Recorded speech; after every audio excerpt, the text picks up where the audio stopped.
मित्रों, जैसे दिन के बाद रात होना निश्चित है, ठीक उसी प्रकार ये भी निश्चित है कि जिसने भी इस मृत्यु लोक में जन्म लिया है उसे एक ना एक दिन मरना अवश्य ही है। अर्थात अगर पृथ्वी लोक पर कोई सबसे बड़ा सत्य है तो वो है प्राणी की मृत्यु। फिर भी कुछ लोग ऐसे होते हैं जो इस सच्चाई को स्वीकार करना नहीं चाहते। खैर, आप सभी ने देखा होगा कि हिंदू धर्म में मृत्यु के बाद शव को जलाया जाता है। साथ ही आपने ये भी देखा होगा कि अगर किसी की मृत्यु सूर्यास्त के बाद होती है तो उसका दाह संस्कार अगले दिन किया जाता है, रात को नहीं। ऐसे में आपने गौर किया होगा कि किसी परिवार में अगर किसी की मृत्यु शाम के बाद होती है तो उसके शव को अकेला नहीं छोड़ा जाता।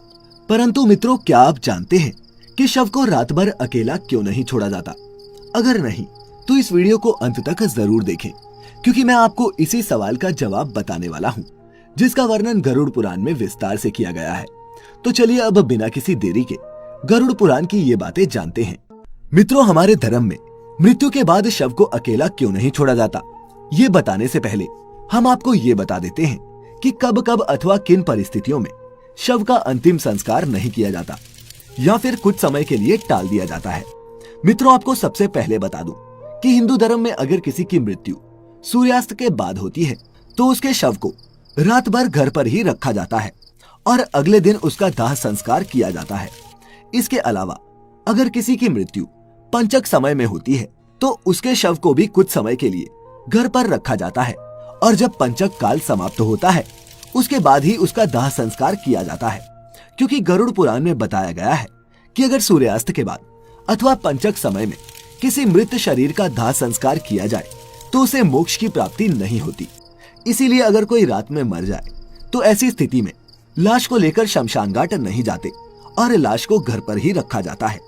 सुबह होने का इंतजार किया जाता है और ऐसे में मृत शरीर को एक भी पल के लिए अकेला नहीं छोड़ा जाता और कोई ना कोई व्यक्ति हमेशा रखवाली के लिए मौजूद रहता है। मृत शरीर को अकेला नहीं छोड़ने का सबसे बड़ा कारण है कि अगर शव को अकेला छोड़ दिया जाए तो हो सकता है कि कुत्ते बिल्ली जैसे जानवर उसे नोच खाएं। और गरुड़ पुराण की माने तो ऐसे में मृत आत्मा को भी यमलोक के मार्ग में ऐसी ही यातनाएं सहनी पड़ती हैं। साथ ही ऐसा भी माना जाता है कि अगर शव को अकेला छोड़ दिया जाए तो उससे गंध आने लगती है। ऐसे में ये जरूरी हो जाता है कि वहाँ कोई न कोई व्यक्ति बैठा रहे और धूप या अगरबत्ती शव के चारों तरफ जलाता रहे ताकि शव से आने वाली दुर्गंध चारों ओर न फैले।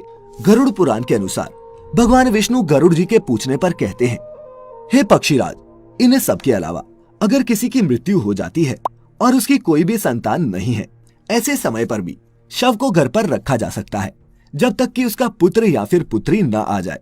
क्योंकि जब खुद की संतान मृत शरीर को मुखाग्नि नहीं देती तो उसका उद्धार नहीं हो पाता, अर्थात वह कई वर्षों तक इसी मृत्यु लोक में भटकता रहता है। इसके बाद विष्णु जी बताते हैं कि सूर्यास्त के बाद अगर किसी मृत शरीर को जला दिया जाए, अर्थात उसका अंतिम संस्कार कर दिया जाए, तो वह मृत आत्मा असुर, दानव अथवा पिशाच की योनि में जन्म लेती है, जहां उसे कई तरह के कष्ट सहने पड़ते हैं। और यही वजह है कि हिंदू धर्म में रात को अंतिम संस्कार करने से मना किया गया है। आगे विष्णु जी बताते हैं कि रात में मृत शरीर को अकेला छोड़ दिया जाए तो उस शरीर में आसपास भटक रही दुरात्माएं भी प्रवेश कर जाती हैं, जिससे मृतक के साथ साथ उसके परिजनों को भी कई तरह के कष्ट भोगने पड़ते हैं। साथ ही ये भी बताते हैं कि शव को अकेला इसलिए भी नहीं छोड़ा जाता क्योंकि मरे हुए आदमी की आत्मा वहीं पर भटकती रहती है और अपने परिजनों को देखती रहती है। कहा जाता है कि इंसान की मौत के बाद शरीर आत्मा से खाली हो जाता है और इसी वजह से उस मृत शरीर में कोई बुरी आत्मा का साया अपना अधिकार जमा सकता है। और यही वजह है दोस्तों कि रात में शव को अकेले नहीं छोड़ा जाता और कोई ना कोई इसकी रखवाली करता रहता है।